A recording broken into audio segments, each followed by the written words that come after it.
Hello, and welcome to Right to Be Wrong, the show that revives the art of conversation, accommodating varied views on sports, culture, politics, world events, and every topic under the sun. After all, you have a right to be wrong. Here are your hosts, Dave and Tony. Around June 30th. Hectic, but all good, Dave. We're going to tackle the big issues today. Again, I'm looking forward to another 60 minutes of being lectured to, being educated through your deep insights. Well, before I lecture you, yes. Does an accountant actually do anything outside of it tax time? Count beans, bro. Yeah, Green but what are you doing? beans, What are you doing 11 months a year? Generating the beans so that at June 30 I know exactly where to put the beans. But I thought you just count the beans. I'm leading the business. Oh, right so there. so I'm providing deep financial insight and analysis, right? oh, boom. You know. So that's hard. Now I'm starting to get it. That's why it's CFO. I'm providing these strategic guardrails. Wow, all this corporate speak. I feel like an idiot.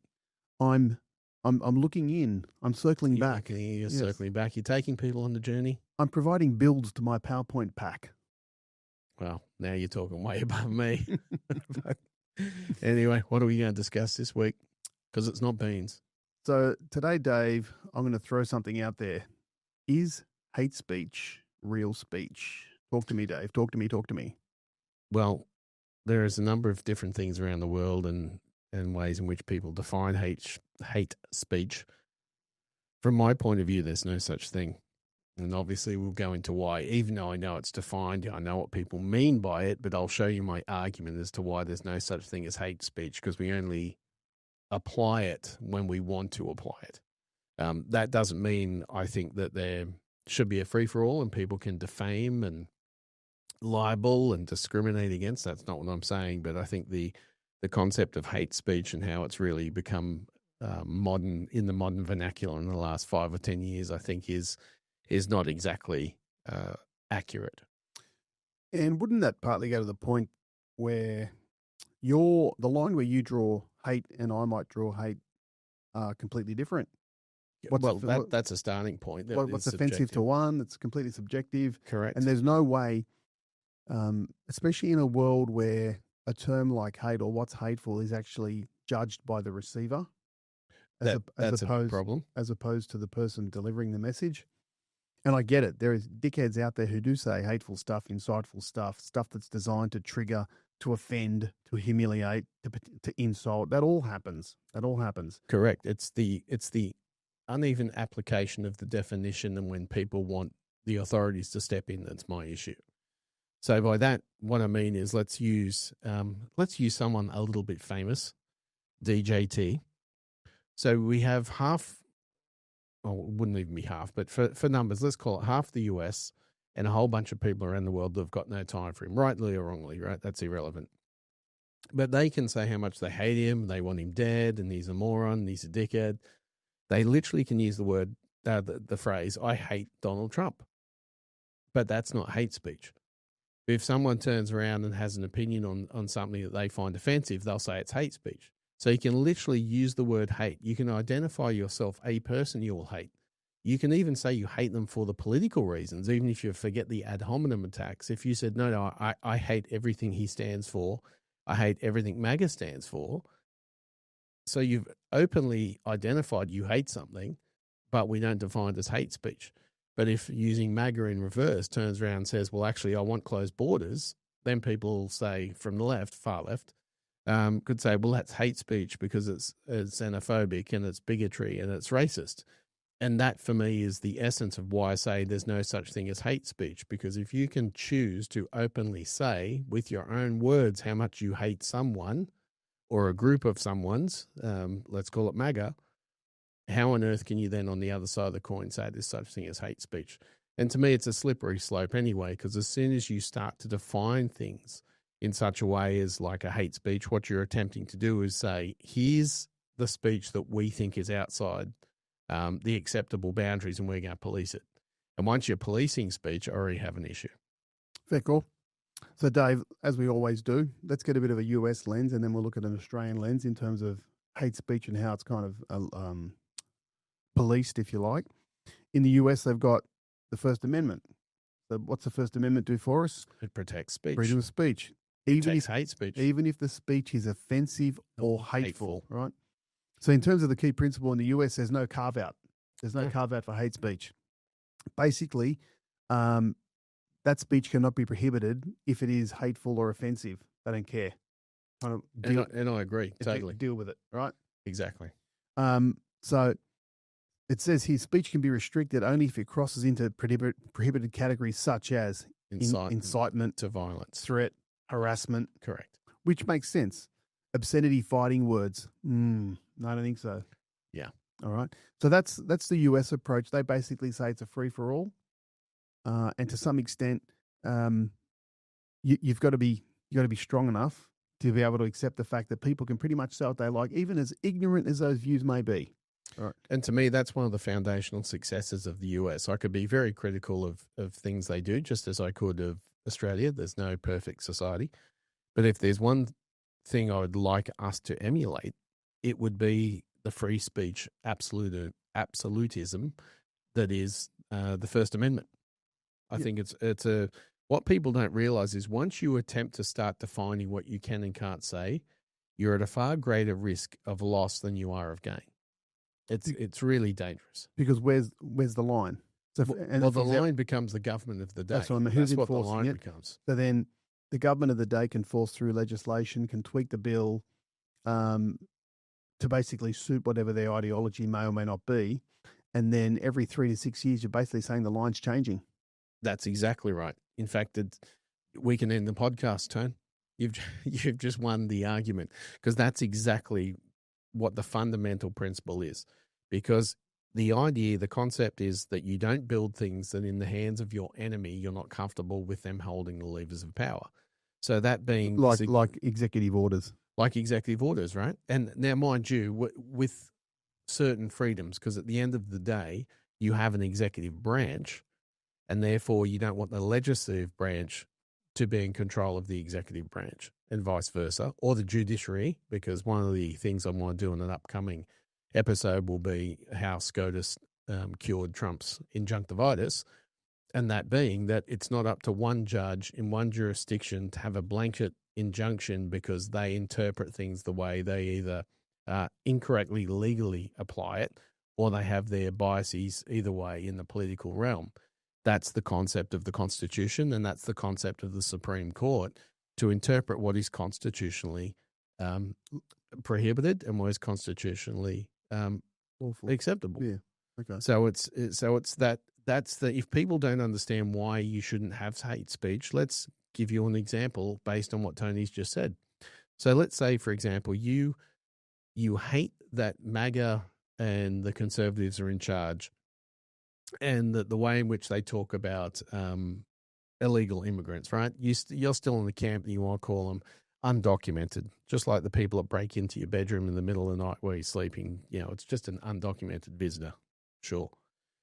But the point is, you don't like that they say that. You don't like it framed that way. So you want this hate speech concept.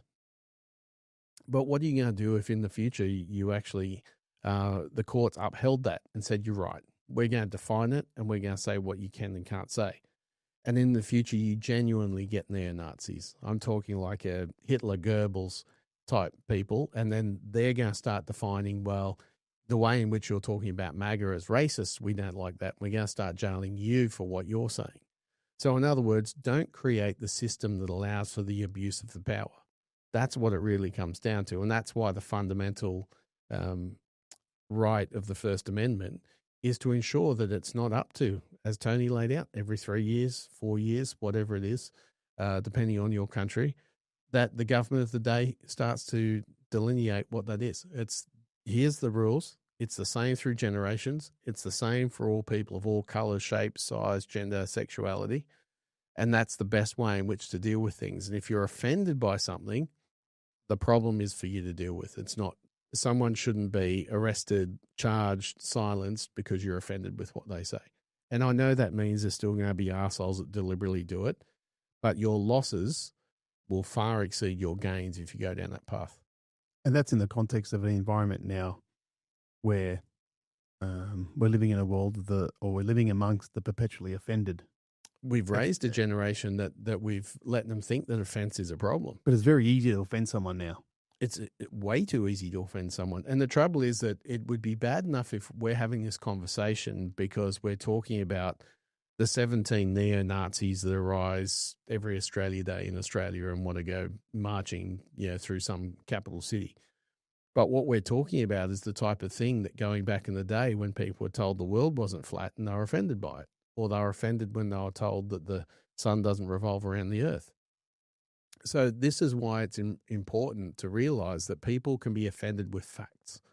So you need to be able to watch Jordan Peterson say in his interview with Kathy Newman of Channel 4 a few years ago that sort of launched him into the stratosphere really of public as a public intellect. And that's where he says, in order to think, you must risk being offensive.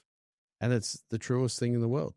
It doesn't mean, sometimes when you're offended, it doesn't mean the person was attempting to offend you. But you've got to ask yourself, why are you offended? I agree. And I think that's the issue for me, that because it's so easy to offend, no matter what you say, or there are some things where because you know potentially what you may feel, even though if it's based on facts, something you might say based on fact is going to offend, you will actually bite your tongue. So I've said to you many times, there are conversations I just do not get involved in anymore. I might have a view, someone might ask me for that view, but I will sidestep to the left and just avoid that. And I don't think at a grander level, I don't think that's good for anyone, because you want It's people not with good. different views to be sharing their views. And to your point, there's always going to be dickheads who offend, 100%. who want to press the race button, who want to call you names about your sexual preferences or the size of your body or whatever it might be. There's always going to be jerks out there and people who are there who want to hurt.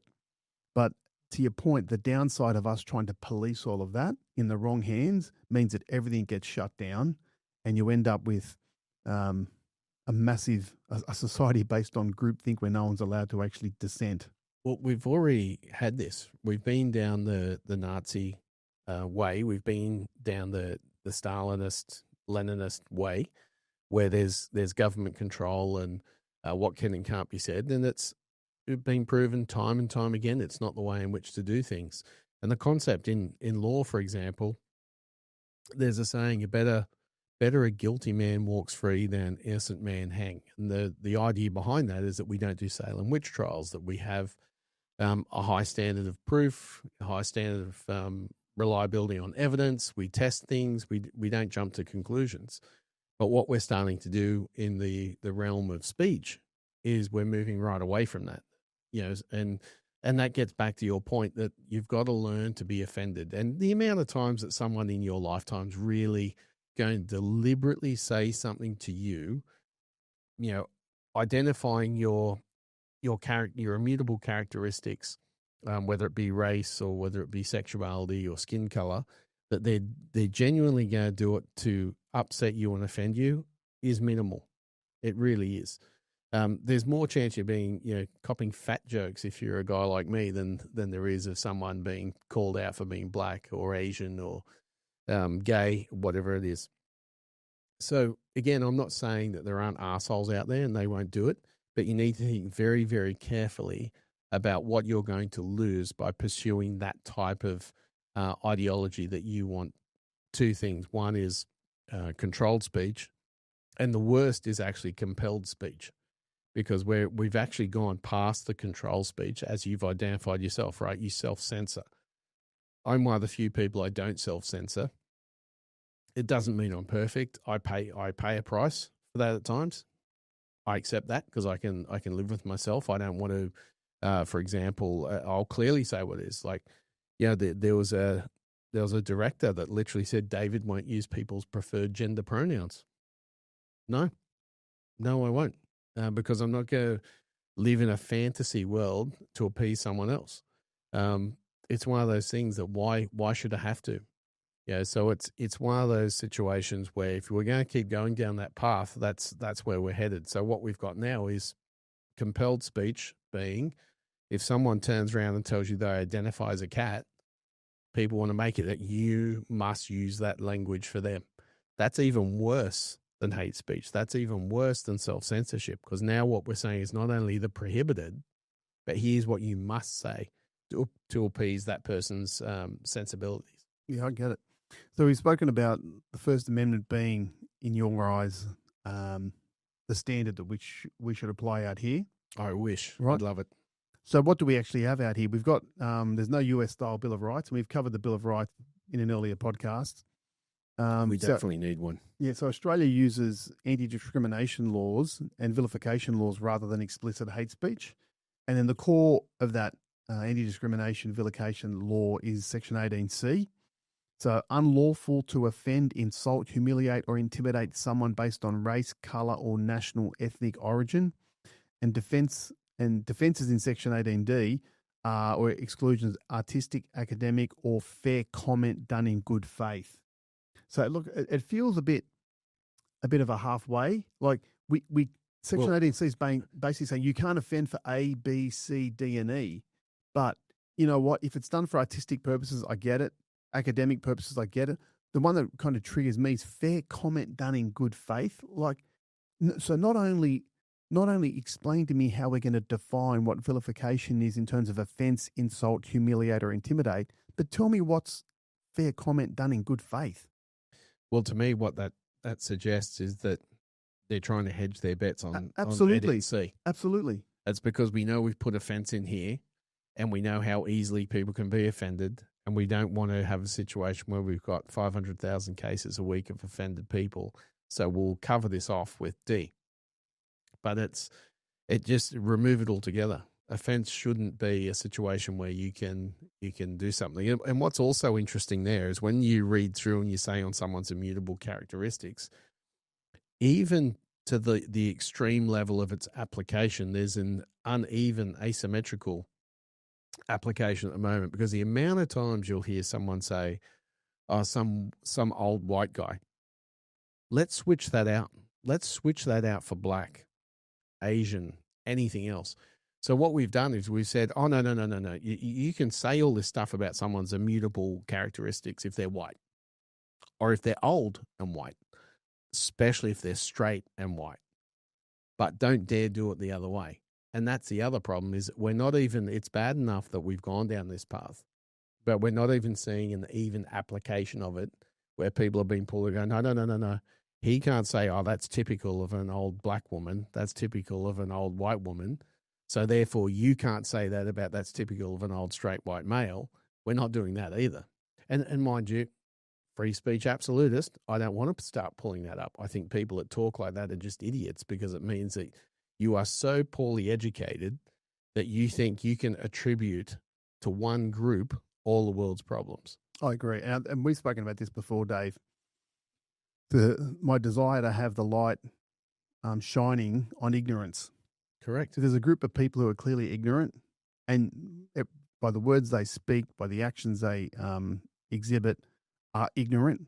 Shine a light on it. Right? And that ignorance, by the way, comes in a few forms. There's the willfully ignorant, those that really just want to be racist. There's a part of them there that believes in, an ethno-state or the superior race. And then there are people that are genuinely ignorant because their IQ is not 115 plus. They're not highly educated. They speak the way they speak. They're not meaning to be offensive. They just say things the way it's been said by people around them all their life. And you've taken it offensively, and they might not mean anything by it. That's just the way in which they say something, the way in which they speak. So I think that we've also got to be careful that we keep the modern day people talk down to a lot. Like this issue around offense and how you speak and whatnot, this is not brought by the working class. There's not teachers, or it's probably teachers, but there's sort of not police, nurses, plumbers, bricklayers, all those sorts of people talking about this stuff. This is all the elite class. This is all the university class of people.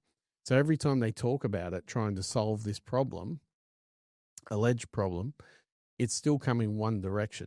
And that's why, for example, why they get a shock with, say, The Voice in Australia, where we had the Voice referendum, and it's like overwhelmingly no. Like if you lost an election that way, you'd be written about in the history books forever and a day. But they still ignore that, and they look at Victoria, for example. They're trying to get a treaty and get a voice going on for the state. These people should be waking up and realizing what the average citizen wants. So it's the same thing. This sort of legislation, this is the echo chamber, the inner urban elites that think they're solving a problem that doesn't need to be solved. When there are bigger issues, like people can't pay their power bills right now, people can't afford their rent, people can't afford their mortgage, our infrastructure is crush loaded, and you're worried about legislation around hate speech. Bigger Agreed. issues. But I think both sides of Parliament, I'd say in Australia, definitely both sides of politics, and I'd say the Conservatives love pouring, because the Conservatives in Australia, and the last election proves this, lack the ability to come up with a coherent set of policies that can be, with a narrative to support it, that can win 80 seats in Parliament. And that's undeniable now. They've got no policy platform. They've got nothing meaningful to add in terms of economic outcomes for families across all of Australia, across all socioeconomic groups. They've got zero to add. What's their fallback position? Culture wars. They love this stuff. I agree, but I think that you could overlay that, with the exception of the culture wars, onto Labor, right? Labor didn't exactly roll out great policies. And this is not me defending one side or the other. This is me critiquing the reason we've got to this mess. This is an inherent issue of the last 20 or 30 years of both sides of politics. There's no one. You'd have to go back to the Hawke, Keating, Howard era, right? And they're not from the same side, but that's about when we go back, when you could say, even if the policies failed or you disagree with the return on investment of the policies, but that's the last era we can look at and say people were looking forward for the country and attempting to implement policies that were in the best interest of everyone. No, I agree. I agree. I just think the culture wars lend themselves to social media clickbait. But the culture wars are actually the most significant, important thing at the moment, because politics is literally just downstream from culture. Everything we do, if we talk about say a child care subsidy policy, we talk about an energy policy, we talk about a migration policy, this is all culture. Law is just the norms and values of the culture. So it's one of those things that we need to remember. The culture wars are extremely important, and we are in a somewhat of a soft civil war in the West as to which direction we want to go. And that's probably more clear in the UK and the US at the moment, where literally it's socialism / communism and free market capitalism. Now, I can certainly critique the free market capitalism. You and I are on the same page when it comes to hyper individualism, too much business, not enough social welfare and opportunity. But the point is, just on the face value of which works and which doesn't, it's been proven time and time again that this bizarre desire to keep moving towards the far left, not the left, the far left, and the socialist communist ideology, I don't know how it keeps playing out and keeps revisiting itself in every generation. But like, if you look in Australia, Dave, what's one area where young people feel like they're completely ripped off? Well, certainly housing and the opportunity right? in the property market. Absolutely, housing, right? So what has the Conservatives on one side offered from a housing perspective that may or may assist them? Labor hasn't offered much. The Conservatives have offered less. No one's offered anything. So that could be a core plank of someone's policy platform to sell to those young people to get them into housing. But we spend this inordinate amount of time talking around climate change, right? We talk about cultural issues like The Voice. We talk about there's an increasing, not so much increasing, Labor specifically. If you think about this last election, a lot of that diversity stuff didn't get much noise at all, right? And I think that was well played to them. But we spend a lot of time talking about culture wars, and the media fuel it. The media love it because it generates more clicks and it provides more gotcha moments. And this goes to another point we've made earlier on other podcasts around the dumbing down of the media and the dumbing down of the voters, because we're in this binary trap of, do you support The Voice? Yes or no? Do you support, what about climate change and renewables? Yes or no? Everything's yes or no. 100%. Right? And Dave, you know that your yes from 6 months ago or 6 years ago could be a no now. That's exactly right. But it's more, your point's correct that there's no nuance, because let's go to those two things, right? Because I'm someone that I voted no on the voice. And in terms of the climate change stuff, well, the poster child of that, Greta's clearly doesn't think the world's ending anymore because she's more focused on Palestine. So, but let's use those as a clear example. You're exactly right, because for me, in this world, someone like me that votes no on the voice, the assumption is uneducated, dumbass, racist, right? So, and we can't get around that. That's what the urban elites would say if I say I voted no. Now, you and I know the color of my partner, right? She's not white. So there's the racist one's gone. Uneducated, yeah, bachelor's and a master's, so pre-educated, worked in higher education for a while. To your point, the nuance. So why do I vote no? I voted no because to me, whether you're Wiradjuri, Gadigal, wherever you're from, you're Torres Strait Islander, you're Australian, the same as me. So I don't want a divided legislature. I don't want special treatment for them. Bob Hawke himself said we don't have a hierarchy of birthright in this country. So I don't want it to be that because you can trace yourself back to whenever, that in 10 generations' time you're still getting some sort of special treatment. What I want is this. I want accountability first to say, we spent billions and billions and billions of dollars on Indigenous issues. Where's the money go? That's number one. I want accountability. Number two, I'm sick of them having communities that don't have good schools, good roads, parks for the kids to keep them entertained, and our streets, and having the opportunities that others have. As someone that benefited from Gough Whitlam's vision that Western Sydney needed the opportunities, because I went to a school that finished in year 10, because that was it. You didn't go any further. Let's do the same thing in their community. So we don't need to give handouts. You don't need to just keep the cash. So getting to that voice, I can pull apart and go, well, I'm not racist because I've got the woman of color. I'm very well educated, but my no was based on not wanting to be divisive. So if someone has a proper nuanced conversation, then it's about, you know what, I don't have a problem if we start talking about the removal of the Union Jack in the flag and we come up with something that unifies us all, right? So as you have these conversations, it blows out of the water someone's view that I could only be anti-Aboriginal or Torres Strait Islander, but they won't have that conversation. Now on climate, same thing. You know, for me, it's not that I don't want better ways to do things, more sustainable ways, invest in research and development to improve technologies and not be destructive. But I'm no fool. You know, you're all scrubbing your tweets from years ago because the world was gained if we weren't off fossil fuels. But we can't afford this pie in the sky, ridiculous windmill unicorn energy policy as we're deindustrializing the country and people can't afford to pay their bills, while all we do is we offshore all our carbon emissions because we still sell coal and gas to India and China. Instead of burning it here ourselves, we pat ourselves on the back that they're burning what we sold them and they're making things cheap and we're paying through the nose. So again, that type of nuance is not happening. And I'm hoping that as you know, we hit this wall, that people start to grow up and be like adults and realize that you're going to have conversations, you're going to have disagreements.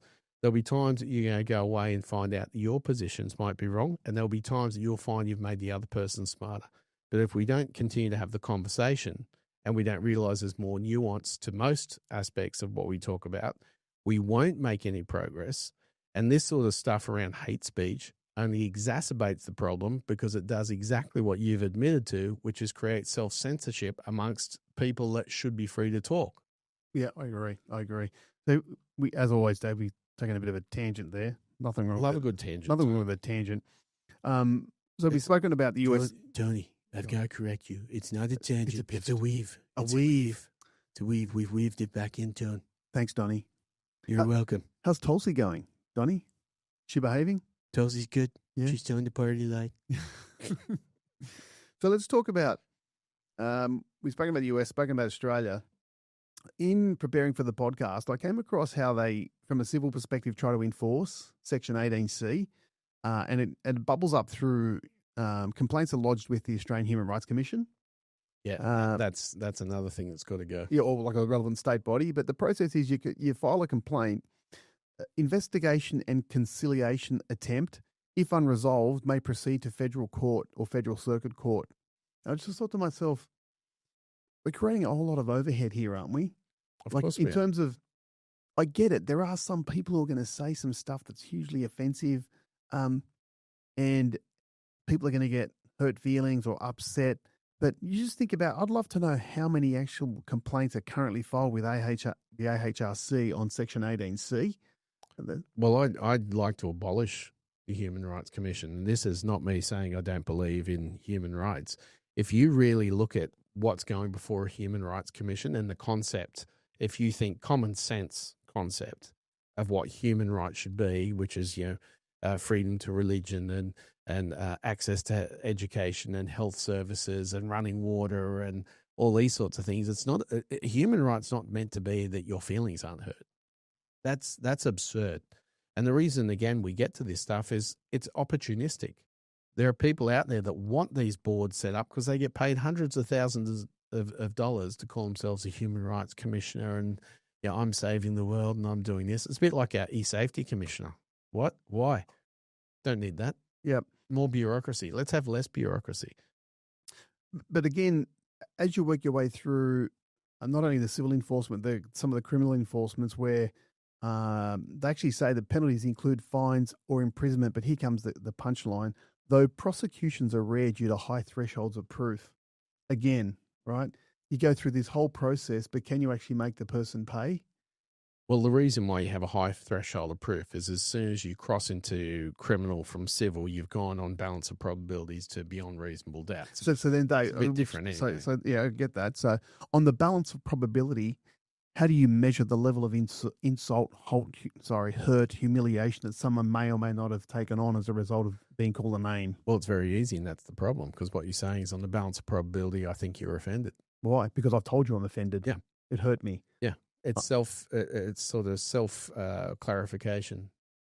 So, but again, the difficulty here for me is intent, right? It's very hard to prove intent. So intent, and because the offence now is in the eye of the receiver of the comment, right? So I'm sure I've used growing up in a different time, you've used words, or there are words now, or there are offensive terms that used to be used back in our day, Dave, that your little bloke and my boys wouldn't even understand. If I said them, they'd be going, what? Who? Yep. What? And I think, to be honest, a lot of that's good because they don't, for the most part. Yeah, they don't need to hear that stuff. Right? Correct. Great. But when someone's offended, and I might call someone a name, right? It literally could be just a throwaway line, and my intent is not to hurt. My intent is maybe just to poke a little bit, right, to get a reaction. But if someone takes it the wrong way based on this, I could face some type of civil proceeding. Correct, and let's use WOG as one of those examples, right? That kids today don't hear a lot of, and was used quite derogatory in the past in Australia.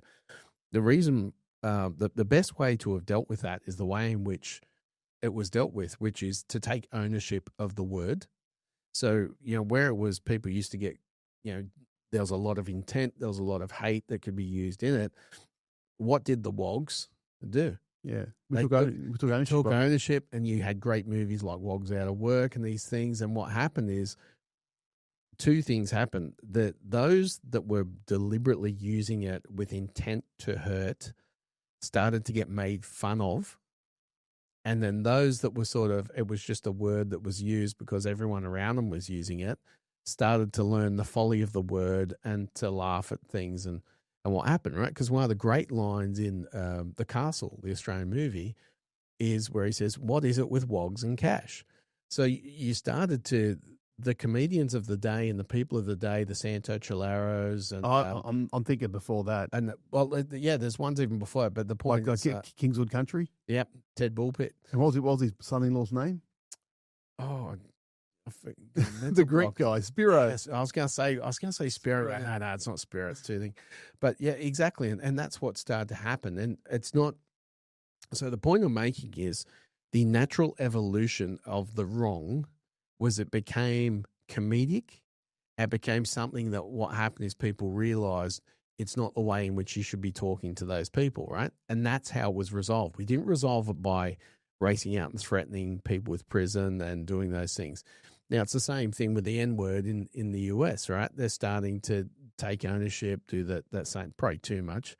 But the point is that you can't just legislate your way to utopia. Sometimes you need to let society evolve naturally. And for us, some of those great comedies that took that nastiness and made fun of the people that would do it, and then the castle and things like that live. Today they live on as the great beacons of Australiana. What is it? What's Australiana? Australia. I can't speak anymore, Tony. You know why? You're a wog. Bloody wogs. Yeah. It's good. It is a great line, though. It's a good point. What is it with wogs and cash? I remember The Late Show, Degeneration, but even now, comedy royalty, Australian comedy. Even now, there's some great Australian Italian comedians that are out there, like Sushi Mango at the moment is hilarious, taking the piss, right? And all their stuff's on point. It's hilarious, but you can laugh at yourself. And then now they pack out auditoriums now around the world.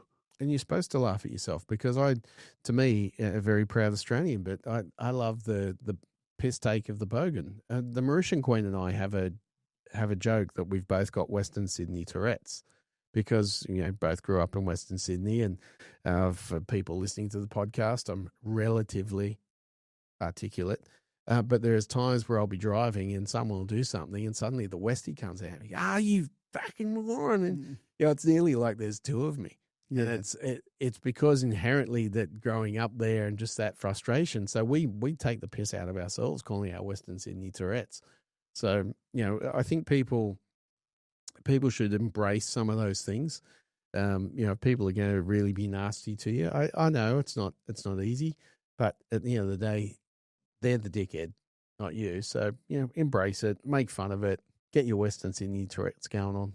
Yeah, real bogan, mate. There you go, mate. You get him today. Yeah, it's good to see you. I love it. So, Dave, let's go to our Q&A. I always love throwing some examples out of our topic of choice and then seeing where you land on it. I'm going to work through, there's a couple of 2 or 3 US ones, a couple of Australian ones as well.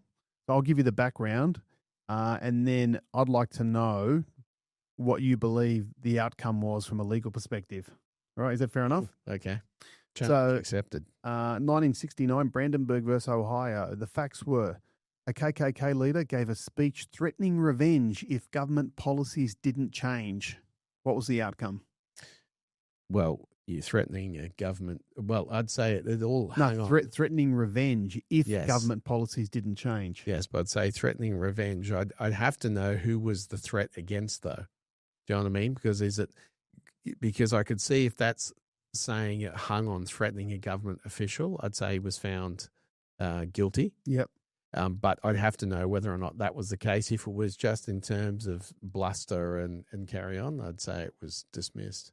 Yeah, so the Supreme Court overturned the conviction, ruled that speech is protected unless it incites imminent lawless action, which makes sense. Right? And that's what I mean, is for me, the only way I could see that was because the revenge was identifying this senator, if the governor of doesn't repeal, blah, blah, blah, blah, blah. Yeah. And the principle being there's a high threshold for restricting speech in the US. We get that. Even hateful advocacy is protected. Yeah. Which makes sense. Okay, next one is RAV versus City of St. Paul in Minnesota. A teen burned a cross on a black family's lawn. Oh. Well, what say you? I'd say that one is pretty criminally charged because that's nearly an incitement to violence because that's what it was. That was the direct threat, burning of crosses. So the outcome says that the Supreme Court struck down a hate speech ordinance as unconstitutional viewpoint discrimination. Cop that. Well, there you go. Yeah. And laws cannot selectively punish speech based on its content, even if hateful. So therefore, but I would have thought... Well, to me, that this is why sometimes it's hard, right? When you just know that you don't know the pure details of a case. But I'd say that's why, to me, you need to know a little bit more in that situation because it's my understanding from back when I used to do it, burning crosses.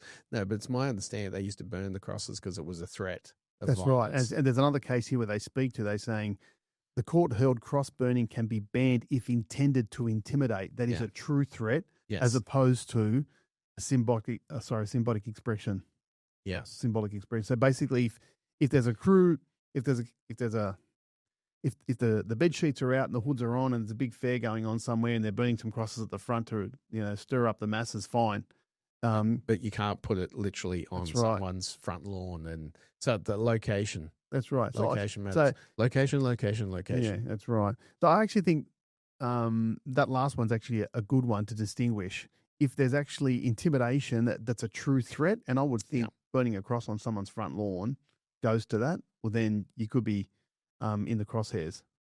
Yeah. The burning crosshairs. What about here's some... Realise the pun. Yeah, that's right. My mind's just gone to Step Brothers. Which part? When Derek's trying to sell the house. That's right. And he's mowing the lawn in the KKK That's outfit. Yeah. We've got plenty of fertilizer if you need it. Right. and then he's in the Nazi uniform. That's right. On the other side. Yeah, the road. Here are some Australian ones, and some of these actually you probably remember. A News Limited columnist that you would be aware of, Andrew Bolt, wrote an article suggesting that light-skinned Aboriginal people identified as Indigenous for personal gain. What do you reckon the court found, Dave? I reckon the court found him in breach on that one. Offensive, insulting, humiliating. Yes, and so the law aside, that's the 18C. That's right. Weakness there. That's right. Because without 18C, I don't think that gets up. Yeah, and it did spark national debate on free speech versus protection from racial vilification. That was an interesting one. There was another one that got a bit of airplay was Bropo versus the Human Rights Commission, and that's 2004. A complaint over cartoon in West Australian newspaper depicting Aboriginal people offensively. The court upheld that the cartoon breached Section 18C, and this was the insult, humiliate test again. Yeah, it's too weak. It's too easy. So I think that's the problem. That's why there's been discussion around repealing 18C. I think if a journalist or a cartoonist in in a newspaper, in this case the West Australian, if they choose to do a cartoon that takes the piss out of a certain race, a certain religion, whatever it might be, I think you need to give them a bit of scope there, right? Well, of course. Well, you do because, two things. The first thing is there are real cultural differences across, there's different cultures between locations in a city, but we all know that there are different cultures. And that means there are going to be weaknesses and strengths in cultures. And therefore, there could be a hierarchy of cultures. There's going to be better and worse cultures. So if we can't take the piss out of some, or all of them, but if you can't take the piss out of them for benefit to shine a light on some of the things that are wrong, what are we going to do? Because then you're getting to the Charlie Hebdo situation in France. And I know there are cultural differences because I used to teach cross-cultural management at the University of Sydney for the business school. So if we teach how to manage these things in a global context in your international business, surely that means that a journalist, a cartoonist, can have a position on a particular culture or something as well. I get it. And the last one, Dave, an interesting one as well. A Christian pastor made derogatory statements about Islam in a seminar. And the initial finding of vilification overturned on appeal. Intent and context were crucial. The context being the need to balance religious debate versus hate, right? Interesting one, very interesting. Well, the danger today, particularly in sort of Islam in the UK, is becoming nearly the re-establishment of blasphemy laws. It's insane. Yeah, that you can't criticize. So I think that was a good one. So as we kind of step forward, some of the questions that come to mind, like does protecting individuals from offensive speech enhance social cohesion? No. Or undermine robust debate? Now, I'm clear on this. Robust debate. Because what it does, it silences people. There's a whole raft of people in my generation I know that, and I said earlier, are really careful about what they say. Remember back in the day, they used to say, you're at a party, with people you don't know. You're at a party and, you're at a family gathering, right? And the other members of the family that are there, you don't see that often. But there's always a crazy uncle. That's where I plan to be. Yeah, that wants to speak about politics and religion and everything else, right? So what do? You set up at the other end of the table because you just don't want to get involved in the conversation because you know exactly where it's going to go, right? Now, I get it. Stay away from the crazy uncle. But there are sometimes you might want to engage in a conversation because what is, Dave, politics? Isn't it the debate of ideas? It is. It's the marketplace of ideas. That's right. So put them out there. And then there are some people you have a conversation with and you go, I'm going to continue to humor this person, but in my mind, I've made my mind up. You're ignorant and you're dumb. Well, And I do that on most Monday nights between 6 p.m. and 8 p.m. 8 p.m. Ignorant and dumb, that sums me up well. The thing I'd say actually to the crazy uncle type, a bit of advice for anyone that's out there, and to the crazy uncles, of which I'm the chairman. I don't generally just give people political views. I think that's the mistake people make. Most people are relatively politically apathetic, and they're at the barbecue to have a barbecue, and to talk a bit of football and cricket and eat and laugh and joke and whatever. So if you start talking to someone and you can see them getting uncomfortable, and I don't mean they're getting offensive, uncomfortable. I mean, it's just not their forte. It's not what they want. Or sometimes you can see that people are really politically, ideologically possessed. Just don't have the conversation. Excuse me. But if you turn around and you start a conversation, you enter into a conversation, and then you're hearing things you don't like, the problem is on you.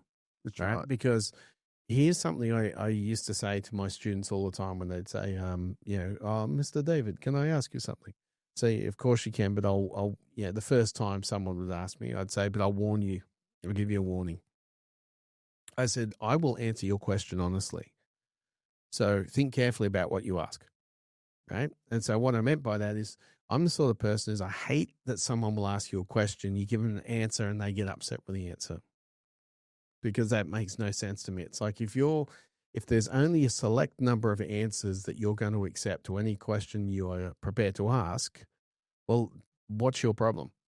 If you're asking a question, it means what you want is someone's genuine opinion. With the one exception, no, your butt does not look big in that. Every man's got to just learn to answer. It looks great, honey. Gorgeous. Really suits you. But apart from that, if you're asking questions, why is it you're getting upset at the answers? That's right. I agree entirely. What about Dave? Is psychological harm, offence, humiliation enough to justify legal limits? Nope. Not at all. I know, again, getting back to 18C, there's going to be people that argue yes, but, how many people are really randomly just getting attacked by racists or people who are deliberately trying to offend you? Most of these sorts of things come about through a combination of things. It's either the Andrew Bolt type, which is public commentary or journalists or whatever, or they're like workplace issues that escalate into something further. Really, and I'm not saying there isn't such thing as psychological injury. I'm saying that if you get psychologically injured by hearing something that offends you because you don't like the answer or you don't like the topic or you still believe it's flat, that's not the case. Because, that's the truth, right? There are flat earthers. There are people that think the world is still flat, which means telling them it's round, they get offended. So for people that haven't been able to follow my position tonight or what we're talking about, think of that. If you don't understand anything else, think that what they're saying is that people that hold that view, and they might say it's my view based on religion. They might say religiously we still believe it's flat. So that means that they would have a right to actually go at you for telling them it's round. Under 18C. Under 18C. Yeah. They're humiliated. Yeah. And this works the other, like we focused a lot on the far right, but in the same way, recently our government just appointed a special envoy for the rising incidence of anti-Semitism in Australia. And I'm thinking to myself, okay, a couple of things. Absolutely, someone goes and firebombs a restaurant or blows up something, absolutely. Go after them, find out who did it, whack them in the slam of whatever they've done. But the fact that people call out what may or may not be happening, people call out with conviction around what's currently happening in Gaza, right? And they state their case, they get labelled stuff. Well, there's two clear aspects here for me. The first is when someone's saying something about what's going on in Gaza, you should all be executed. There's a difference between the criticism of the state of Israel and the handling of the war and criticism of the Jews. They're separate things to start with. So I think when someone's criticizing what's going on in Gaza, you've got to take it as, is that a criticism of Israel? And that's really, for the most part, what it is, right? Israeli government. The Israeli government. Absolutely, yeah. And all governments should be open to criticism. That's all right. governments. Whether you're right, whether you're wrong, it doesn't matter. A healthy place will have that ability to critique. The other part is when you're talking about a criticism over firebombing or going into Jewish restaurants, and what you're doing is effectively destroying their business because you're making people feel unsafe by just charging in and abusing everyone that's in there. I think that's an issue because that's not fair public comment. That's just randomly attacking someone that you don't know, that's done nothing. It just happens to be an Israeli business, so you've decided it's on. That to me is no different to like Kristallnacht, right? Going out and just attacking all Jewish businesses. If you have an issue with what's going on in Gaza, you can peacefully protest the Israel embassy in Sydney or wherever it is in your part of the world. And you can make it known that you think that things have gone too far. That for me is a healthy part of society to be able to let someone know. Now, having said that, do I think it's going to make any difference? No. Yeah. I think it's irrelevant. But will I protect someone's right to go and protest against the way Netanyahu and the Israelis are executing the war in Gaza? Of course. Absolutely. Yeah. So we've spoken about US interpretation, Australian interpretation, the laws, where it's different. If Australian laws are so strong in this space, Dave, why are prosecutions so rare? Because I actually think this gets back to that hedging of bets that they've got in 18D and 18C and the high thresholds of proof, where they've almost got this token law that says we're not going to stand for some of this stuff, but your ability to prosecute against it is not impossible, but it's very difficult.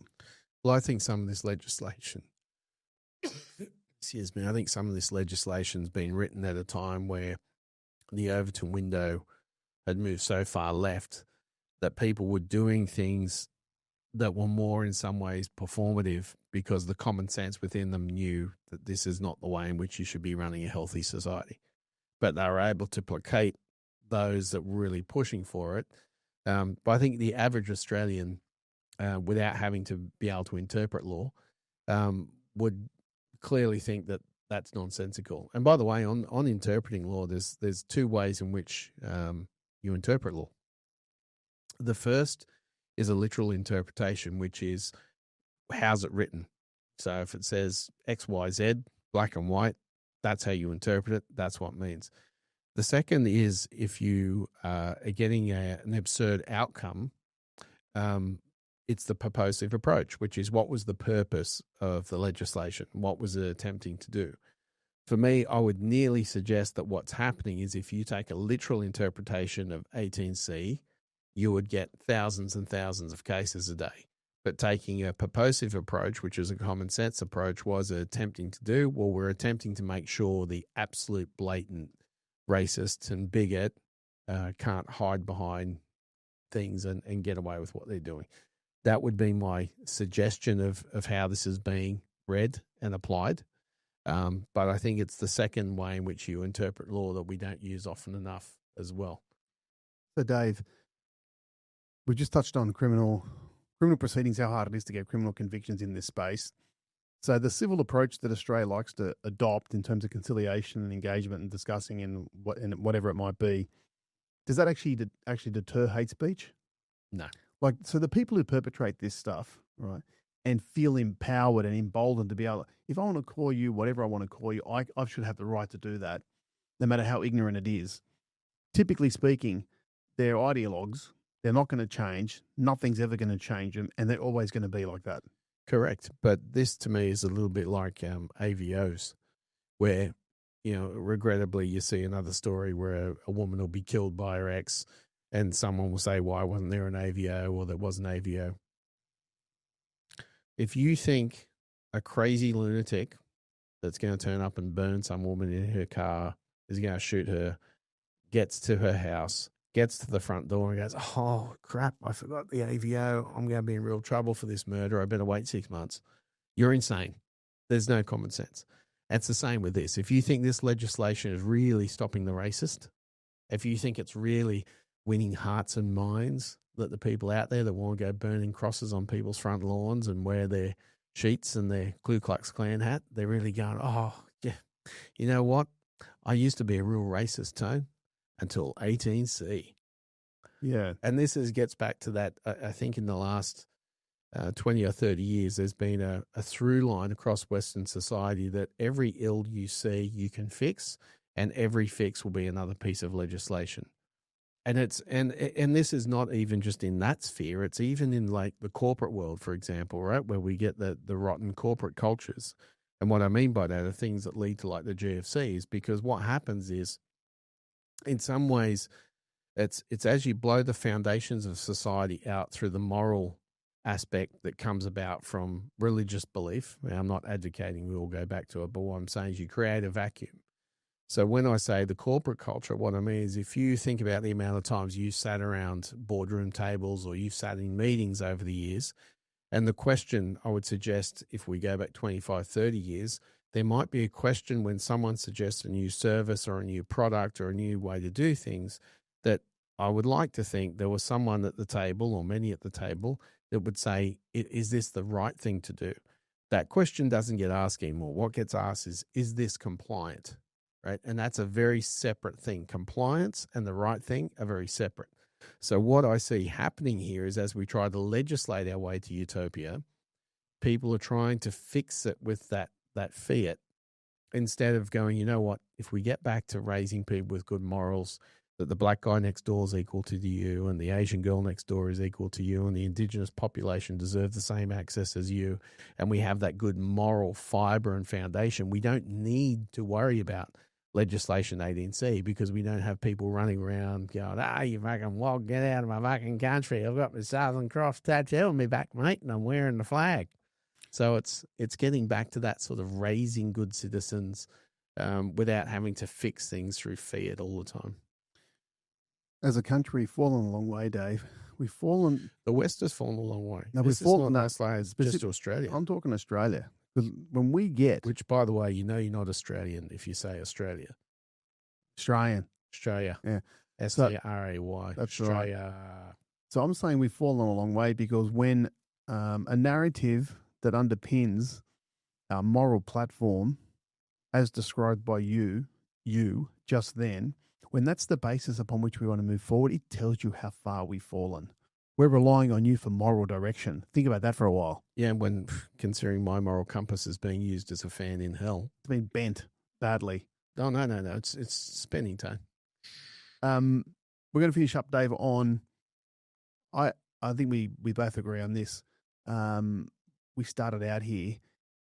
A democracy has to tolerate all speech, including if it's hurtful, hateful, and even if it incites, right?